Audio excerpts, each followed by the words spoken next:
अडानी पर हुए खुलासे 4 दिनों के अंदर ही 6,000 करोड़ का नुकसान हो गया।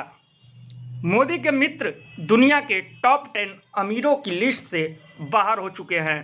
टैक्स देने में तो टॉप 10 में था ही नहीं। पूंजीपति अब अमीरों में भी टॉप 10 से बाहर हो गया है। मगर खबर सिर्फ इतनी नहीं है। असल खबर है कि इस वजह से देश को भारी नुकसान हो रहा है। भारत दुनिया की टॉप 5 मार्केट से बाहर हो चुका है। गौतम अडानी टीवी और अखबारों में विज्ञापन देकर कह रहे हैं कि भारतीय पर अंग्रेजों ने हमला किया है। मतलब अडानी ने खुद को ही पूरा इंडिया मान लिया है। अब असल सवाल ये है कि देश को नुकसान पहुंचाने का जिम्मेदार किसे माना जाए, जिसने रिपोर्ट में सब कुछ खुलासा किया है या फिर जिसने झूठ और फ्रॉड के दम पर साम्राज्य खड़ा किया है। असल जिम्मेदार उस कथित गरीब के बेटे को माना जाए जिसने LIC और SBI जैसे पब्लिक प्रॉपर्टी को इस संदिग्ध पूंजीपति के नाम किया है। लाखों लोगों के हजारों करोड़ रुपए का क्या होगा, उनके घर परिवार का आर्थिक भविष्य क्या होगा, इस सवाल को आम कर दिया जाए तो क्या होगा। इस बीच गोदी मीडिया ने एक बेहतर समाधान निकाल लिया है। असली जिम्मेदार को ढूंढने निकला है। पहले प्रधानमंत्री रहे जवाहरलाल नेहरू से सवाल किया है। टाइम्स नाउ भारत के नाम के न्यूज चैनल में इस कथित पत्रकार ने एक शो किया, पाठशाला। इसमें इतिहास पढ़ाते हुए सवाल किया कि 60 साल पहले LIC को नुकसान किसकी वजह से हो रहा था, बताते हुए नेहरू पर सवाल उठा रहा है। इसकी वजह से LIC की वो दशा हुई थी।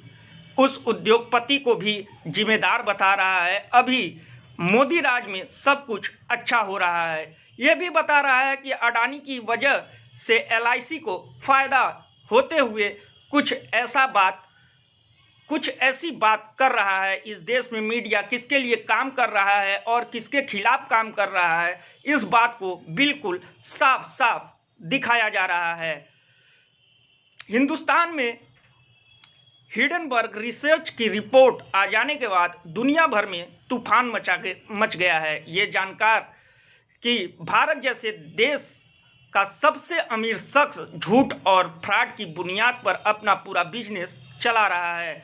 खुलासा करने के बाद रिसर्च कंपनी बार बार सवाल कर रही है। वो 88 सवालों की लिस्ट बनाकर अडानी समूह को भेज रही है, जिसका जवाब नहीं दिया जा रहा है। बिल्कुल नेताओं जैसी हरकत की जा रही है। विज्ञापन के जरिए जनता में अच्छी छवि बनाए रखने की कोशिश की जा रही है। कहा जा रहा है कि सिर्फ अडानी समूह पर नहीं, भारतीयों पर हमला हो रहा है। हम भारत देश के लोगों पर अंग्रेजों का हमला है। वैसे तो इन्हें इतिहास पढ़ने की सख्त जरूरत है कि इन्हें अंग्रेज कहकर और इन्हें अंग्रेजी साम्राज्यवाद का खुद ही पीड़ित समझना चाहिए। हालांकि इससे भी जरूरी सवाल ये है कि क्या किसी पूंजीपति के बिजनेस अंपायर की पोल खोलने और उसके बिजनेस मॉडल पर सवाल करने से भारत पर निजी हमला हो जाता है? क्या अब अडानी ही भारत का दूसरा नाम हो गया है? क्या अब अडानी का ही नया नाम इंडिया हो गया है? अगर नहीं तो इस तरह के विज्ञापन देने की हिम्मत कैसे हुई? अगर नहीं तो फिर इस तरह के दावे करने की हिम्मत कैसे हुई? जब पोल खुल रही है, जब नुकसान हो रहा है, तब अडानी पर हमला, भारत पर हमला हो रहा है। ऐसा कैसे हो सकता है? जब भारत बंद था, जब भारत ऑक्सीजन बिना तड़प रहा था, जब भारत भुखमरी, बेरोजगारी के साथ साथ स्वास्थ्य जरूरतों के लिए जूझ रहा था, तब ये पूंजीपति दिन रात मुनाफा कमा रहा था, अनैतिक फायदे उठा रहा था। भारत बेरोजगारी में 45 साल का रिकॉर्ड तोड़ रहा था और अडानी तेजी से अमीर हो रहा था। भारत भुखमरी के सारे रिकॉर्ड तोड़ रहा था और अडानी अपनी तिजोरी भरते जा रहा था।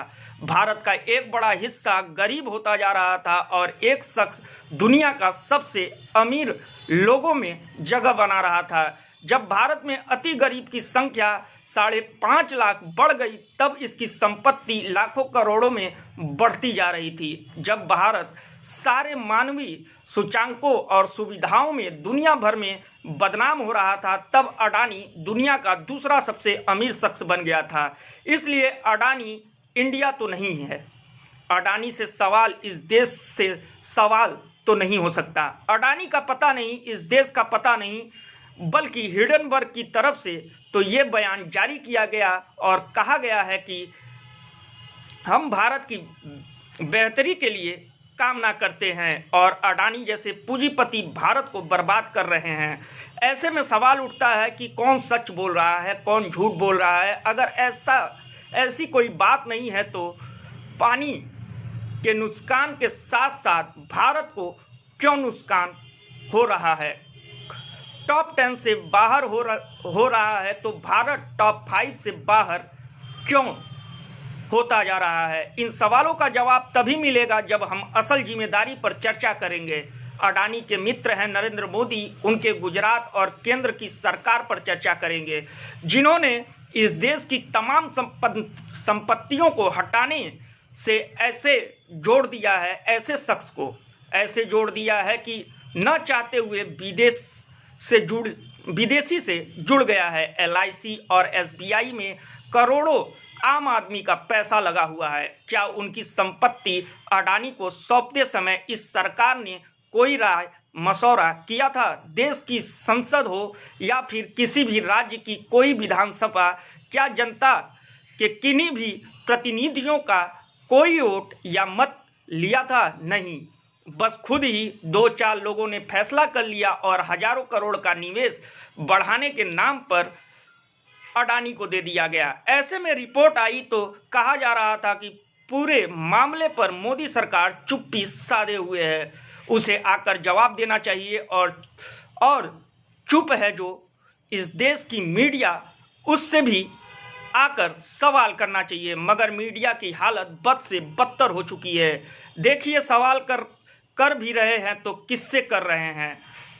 टैंकर की भाषा ना सुनिए तभी बेहतर है, क्योंकि मोदी और अडानी पर सवाल करने से उसकी भावनाएं आहत हो रही हैं। इतनी आहत हो रही हैं कि 5 साल से इतिहास पढ़ रहा है और LIC की बर्बादी के लिए नेहरू को जिम्मेदार ठहरा रहा है। सोचिए, 66 साल से पहले क्या हुआ था? पत्रकार उस पर चिंता जता रहा है, तब के प्रधानमंत्री, वित्त मंत्री, साथ ही उद्योगपति पर सवाल उठा रहा है, मगर अभी 4-6 दिनों से क्या हो रहा है उस पर कुछ नहीं कह पा रहा है। प्रधानमंत्री और वित्त मंत्री का तो बचाव कर रहा है, पूंजीपति का भी बचाव अब ये मीडिया करने के लिए उतर गया है। टाइम्स ऑफ इंडिया ने LIC का क्या हाल हुआ था ये बता रहा है, ये नहीं बता रहा है कि देश को लोग कैसे चिढ़ा रहे हैं।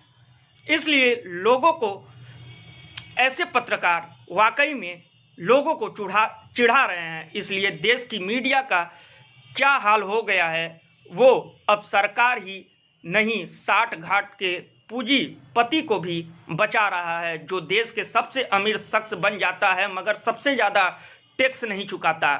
जब 12,000 करोड़ से 13,000 करोड़ की संपत्ति का मालिक बन जाता है, तब भी 5,000 करोड़ रुपए भी इनकम टैक्स नहीं चुकाता है।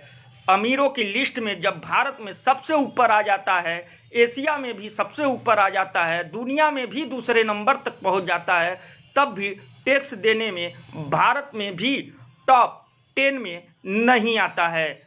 कोई टेक्निकल बात आप समझते रहिए, टेक्निकल, मगर एक लाइन में अगर समझना चाहते हैं कि इसे क्या कहा जाता है तो जान लीजिए, यही आर्थिक मॉडल गुजरात मॉडल कहलाता है, जहां अमीर आदमी दिनों दिन अमीर होता जाता है, जहां सरकार से साठ गांठ करके ही व्यापार चलाया जाता है, जहां पूंजीपति के हितों को सबसे ऊपर रखा जाता है, जहां मामूली टैक्स चुकाया जाता है और 100 तरीके से टैक्स को बचाया जाता है।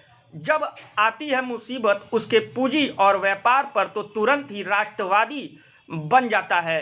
खुद पर किए गए सवालों का जवाब नहीं देता और उसे ही अपने आप को भारत कहने लगता है। ऐसे ही बने रहिए हमारे साथ। नमस्कार।